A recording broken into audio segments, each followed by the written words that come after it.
Welcome to the Blueprint Tour, where we visit industry experts from all corners of the construction industry to overcome trust hurdles and build community. I'm Kenny Shultz, and this Season 3 episode was recorded live at the 2024 CREI Summit in Atlanta. If you're interested in using digital tools like social media, podcasting, email, and AI to drive your business development and real estate, you don't want to miss the 2025 CREI Summit happening in the beautiful Palm Desert, California. Now, let's get into today's conversation.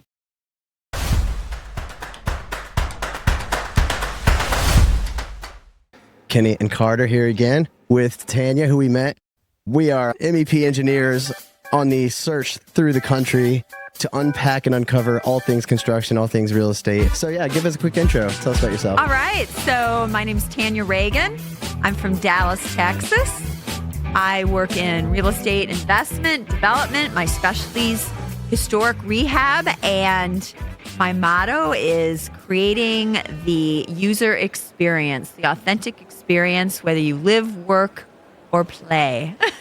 Oh, nice. Yeah, so that the Purse building, that is yours, right? We were looking at that? Yeah. So we were talking about that last night when we were looking at the skyline, downtown Atlanta, my involvement in downtown Dallas. I've got a project right now. It's one of the oldest historic buildings, downtown Dallas. Really interesting story. It was the former operations center for the JFK, or for the FBI when JFK was assassinated. Oh, yeah. So when the caravan went by, literally you can see the X and Dealey Plaza from its windows. So building sat vacant for over 30 years.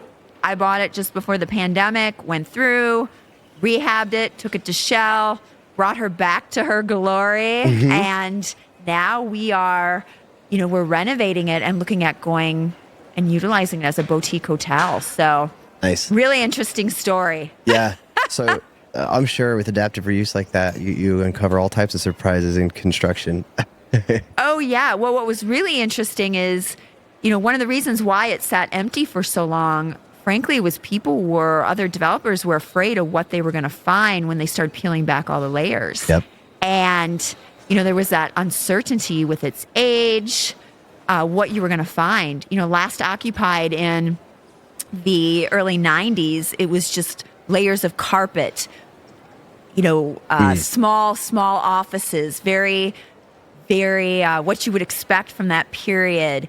Little bitty cubbies. Yeah, right. Low ceilings. What was under all that? So we essentially went in, spent the money, and just started peeling everything back. And what we found was original pine hardwood floors, all the original, tin on the ceilings, all of the original brick. Yeah. I mean, everything was basically in a capsule like it was 119 years ago. So that was a really interesting discovery. Also, there's several bank vaults within the building that are all original. So those kind of things are pretty cool. Yeah, it's fun looking at this when we do surveys of historic buildings. That we do a lot of tax credit projects in our market, in Richmond especially. And so you'll see these really cool old bank vaults and stuff that they got to figure out what to do with. Yeah, don't go in and close the door. Oh, God. You might be in there a while till we figure it out. Yeah, that would be insane. Yeah, so it's been really fun. And even having the family, the original family from the 1920s that the building is named after, the Purse family, they actually tracked me down and came for a tour. They got the family together and they came down for a tour, and it was so emotional. The family was crying. They were giving us all these wonderful stories because it was how they remembered it all the way back to its bones. It was pretty cool. Yeah, that is awesome. The stories behind it. We did one. Remember when you left the iPad on the car when we drove around? Oh, yeah. It was an old scrap metal building that turned into multifam. So it's a cool old Norfolk building, all scrap yard. So they had these giant buoys that they would be out in the ocean, like in the yard, and he would just tear things apart like transformers and scrap the metal. And it was this giant warehouse that was gutted, similar. But and where was this? This is in Norfolk, Virginia. Okay. Really awesome building. What was that one called? You remember? Chenman Lofts. Yeah, check it out. That's a really cool project. The art mural is still on the front. It's super cool. Yeah. You're going to love this story. Are you ready for this? Yeah, absolutely. So I just, I don't think I shared this story with you. So about 12 years ago, 13 years ago, the city had a commercial building downtown Dallas that was the oldest existing commercial building. And the city of Dallas was doing a major road expansion, and they needed to tear this building down. Well, the city, the preservationists, the community, they're all losing their minds because, they're so upset about this piece of history getting torn down. Well, at that time, I was very involved with trying to revitalize a neighborhood and a part of the city called the Farmers Market. So I got this idea along with a local architect. What if we try to save that building? What if we move that building? Oh, wow. And, not to go through all the nitty gritty, but ultimately we bought the building for $1. Wow. We picked it up and we moved it 8 blocks to its new location. And it was this huge success story. A very well-known local bar went in there called the Green Door Public House. And essentially that project changed the whole trajectory of that side of town and that neighborhood. And it was called the Liberty State Bank. And we happened to also have this property. I had this bare land, and it just worked out. The stars were aligned, and the city said, okay, we're going to sell it to you for $1, but here's the trick. You've got 7 months to do it, or it gets torn down. Wow. We're going through eminent domain, so you got to figure all that out. We had to go out and try to figure out how we were going to move this building structurally, even if we were able to do it. And the stars were aligned. So we moved it. That sounds crazy. Moving a building. Yeah, We moved a building. the internet. I know, Yeah. So how big was the building that you moved? So it was about 5,000 square feet. Okay. It was 2 stories. Wow.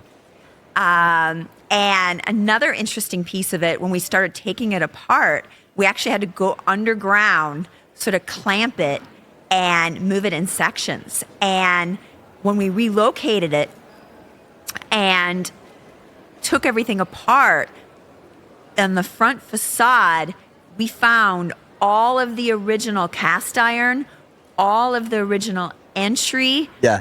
all of the original facade. And thankfully, it was laid out similar to what you would probably see in New Orleans or some of these really, really old, historical towns. Yeah. Where it had a corner entry originally. And thank God that corner faced the right corner and faced downtown Dallas. So That's I'm telling awesome. you, it was like all the stars were aligned. That's not usually the things you hear in So- construction. Yeah, no kidding. So I've got some history with historic rehab. Man, have you seen? There's like a viral video on Twitter or somewhere where the guy talks about having to move a building and he creates a parade because to move the building it had to do with something about, I forget what it was, but the city ordinances required it to be after hours or something like that, Oh, yeah. which would have cost all of this Yep. extra time and money. And then Yep. he found out, that's right, because he had to close the street down. Yeah, we had to do the same. Yeah. So what he did, instead of paying all this extra fee, he planned a parade instead to get the street shut down. And then it was a fake parade. Oh, shit. And so That is a really good idea. and Note so the to city self. gave him permits and they shut the streets down and he drives and he moves his building across the street. And then I think he eventually they thought the building was part of the parade or something and people were there for it. And he had to suddenly like pretend to have a parade. I mean, this sounds like something you put in a parade, moving a building down a street. I love it. I'll have to, if I find it, I'll have to share it with you. Oh It's my gosh, crazy. you totally have to send that to me. But yeah, that's the creativity in the real estate developer. The necessity, mother of invention, happens all the time because of all the zoning and the requirements and local Yes. jurisdictions and all of the red tape, all of the good intentions of everything that are there, but making it almost a miracle anything does get built. So Yes. for it to work out that well is definitely an uncommon. I don't know. I don't think I'll ever have something like that again in my lifetime. You Yeah. know, frankly, it just doesn't work that way. Mm-hmm. And don't get me wrong, it was very complicated and gave me a lot of gray hair. But Yeah. really, to see something like that, I am such an urbanist and love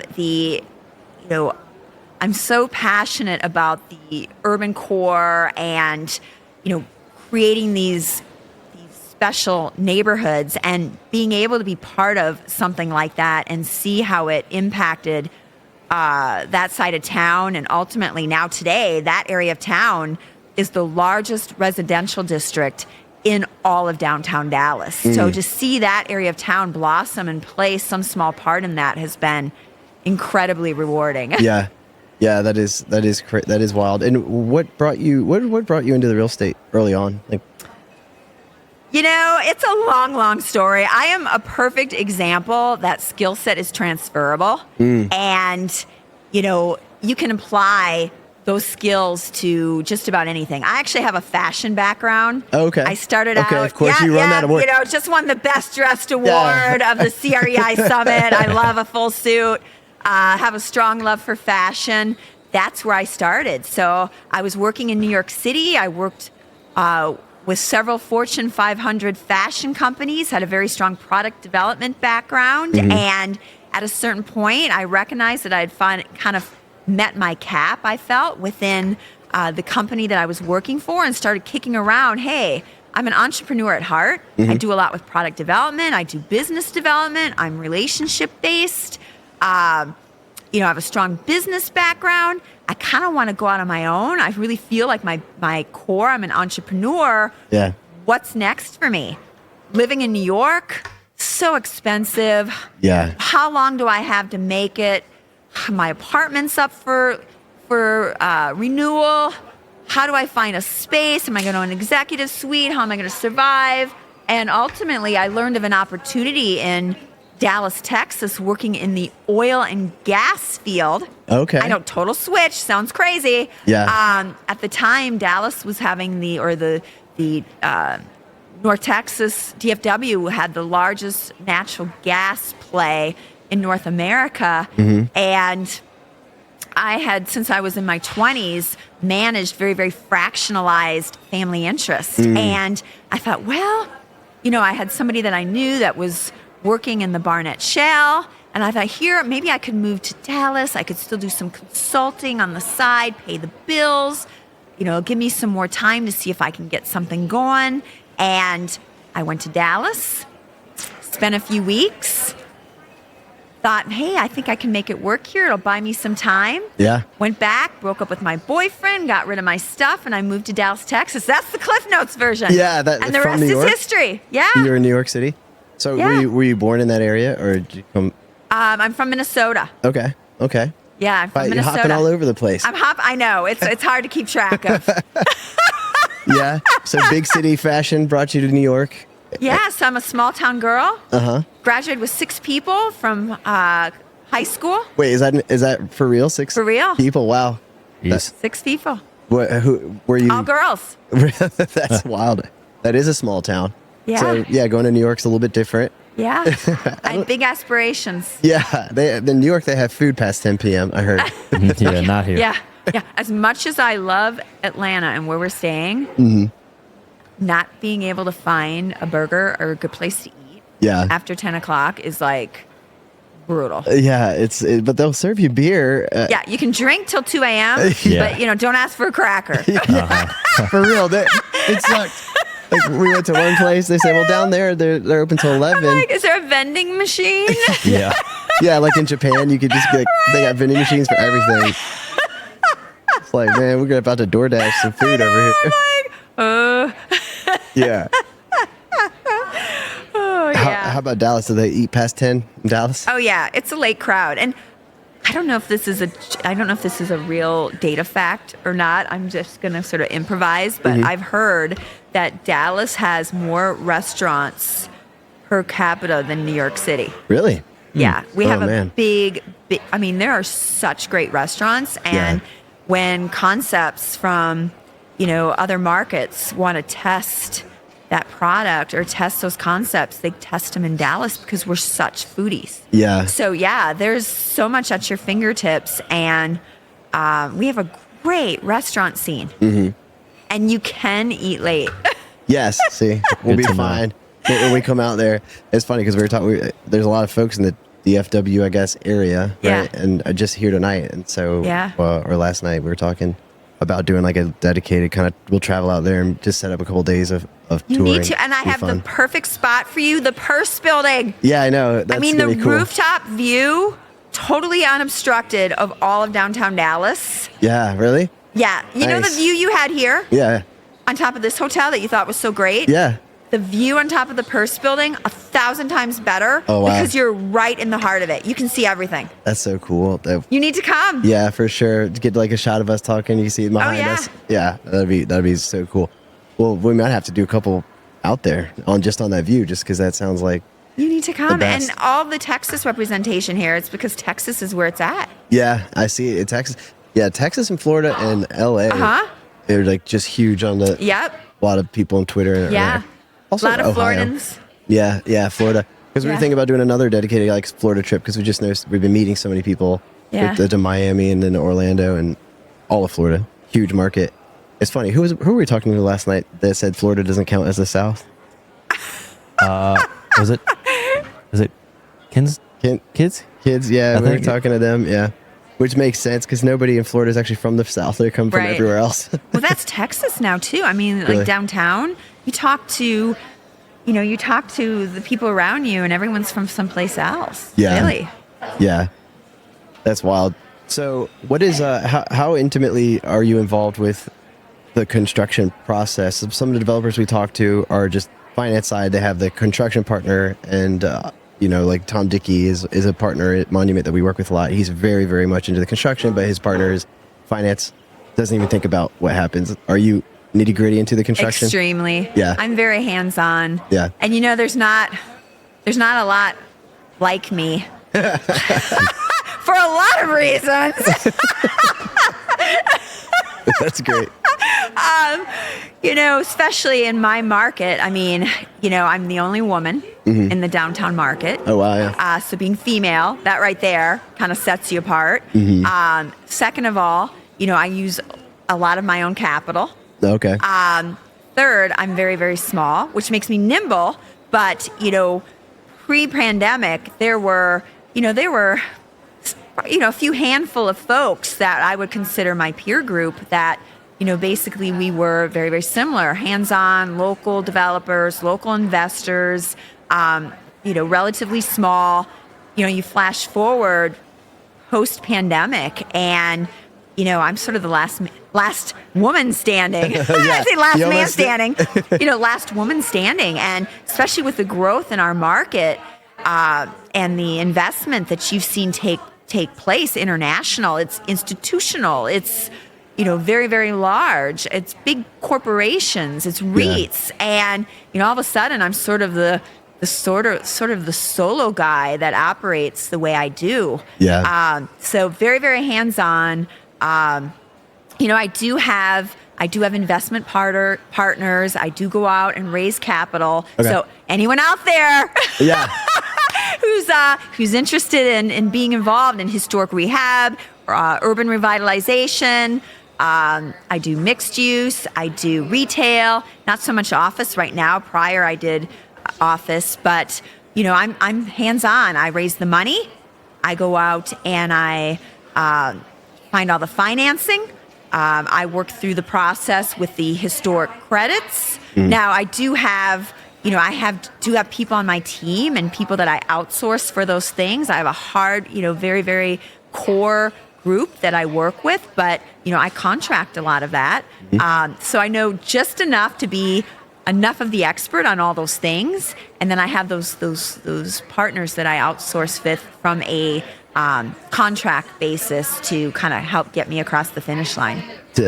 How difficult is the historic review board process in your market? I would say that it's gotten a lot easier. Now, that's one of the things that I believe has gotten easier. Okay. One thing, everything else got harder? Permitting, city politics, working through all the minutia. Yeah.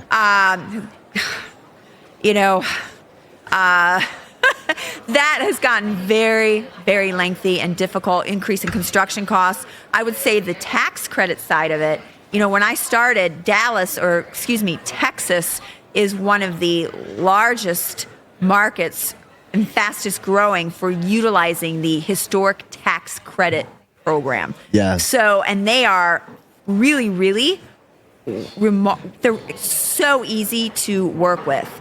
When we started the process for the Purse building, it took us about 18 months, start to finish, to go through what you call the part 1, the part 2, the review process, going through all of the all of the archiving and all of the history of the building to get that approval process of what you can and cannot do to that space. You flash forward today, I've heard that those processes are much, much faster. And I find they've been pretty good to work with, but when we started it was lengthy. So the historic in Richmond, we have a similar thing, except the historic gets harder in the Richmond area. Very, very, very particular. But it's local level can market. be hard. Because even if you don't have in our city, we don't really have we have a preservation group that advocates on behalf, but they really don't necessarily have the, I got to be careful, political correctness, but they don't really have the landmark status to really stop some of those teardowns. So it's sort of a strange it's sort of a strange balance that you're navigating that's different from, say, a national registry, which you can't touch. What do you mean? Like you can't demolish? You can't demolish or do certain things as far as the interiors if it's designated that. Like mechanical is difficult with the historic review board requirements. They never want to see it anywhere. And we just did one that was like a golf simulation facility called Birdie's, and there's a commercial kitchen in there. So naturally, there's going to be tons, literally, of capacity requirements, which means things have to be big. It's physically large, with an assembly type occupancy with people there and ventilation for a kitchen hood and all these things that just make it, I don't know, maybe 80 tons of cooling or something like that. And they're like, oh yeah, we're going to give you this tiny little box on the roof that you have to fit all of your mechanical because the historic review board doesn't want to see it. I'm like, how is that going to be physically possible? And make it cheap. Yeah. I don't like the word cheap. Make it inexpensive. Or lead times, right? Yes. So we had to specify. Oh, absolutely. It was like a custom DOAS that we had to specify to keep it in that constraint of space. That's expensive and long lead time. But and they were like, is there any other option? We're looking for options. And I'm like, the only option is ask the historic review board to let us see mechanical equipment on the roof, because the stuff that I can get you in 2 weeks that's cheap is huge. Yeah. And those are the things that kill deals. So when people say, well, why are so many buildings in these big urban cities, why are they torn down? Why don't we take care of history? Why is the first thought to come in and build new? Well, because of things like that. Trying to make the economics work, and all of a sudden you come back and you say, okay, it's going to cost X, which is 10 times what has been budgeted for that, or the timeline is 18 months, but you need to start in, 10 months. Those are the things right there. All of a sudden they kill the deal, goes back on the shelf, and it could be another decade. Yeah.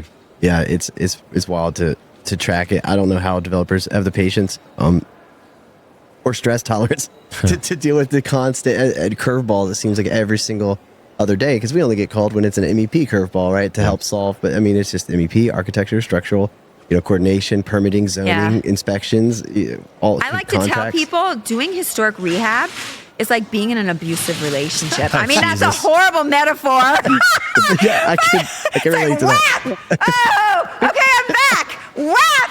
All right, I'm here again. I know, strange metaphor, but it's like it beats you up so bad, but you still come back for more. Yeah.